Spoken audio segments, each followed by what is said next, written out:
Hi friends, welcome to Sara's kitchen. Black chana வச்சு fudgy brownie எப்படி பண்ணுறது பார்க்கலாம் வாங்க.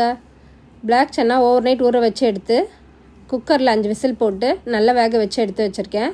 ஸ்வீட்டுக்கு டேட்ஸ் ஊற வச்சு எடுத்து வச்சுருக்கேன். இப்போது ஜாரில் இந்த சன்னா, ஊற வச்ச dates, cocoa powder, vanilla essence போட்டு நல்ல திக் பேஸ்ட்டாக அரைச்சி எடுத்துக்கலாம்.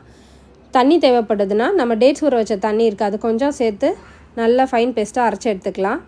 இப்போ ஒரு பவுல் எடுத்து அதில் பட்டர் ஷீட் போட்டு இந்த அரைச்ச திக் பேஸ்ட்டை நல்லா ஸ்ப்ரெட் பண்ணி விட்டுட்டு மேலே டார்க் சாக்லேட் மெல்ட் பண்ணி மேலே ஸ்ப்ரெட் பண்ணியிருக்கேன். அப்புறம் நமக்கு தேவையான நட்ஸ் போட்டு இதை ஃப்ரிட்ஜில் ஒரு 3 hours செட் பண்ணணும். இப்போது 3 hours இதை செட் பண்ணி முடித்ததுக்கப்புறம் நம்மளோட ஃபர்ஜி ப்ரௌனி சூப்பராக ரெடி ஆகிடும்.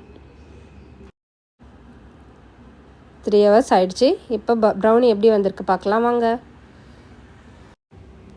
ஃபைனலாக ஃபர்ஜி ப்ரௌனி ரெடி ஆயிடுச்சு. நீங்களும் வீட்டில் ட்ரை பண்ணி பாருங்கள். தேங்க்யூ.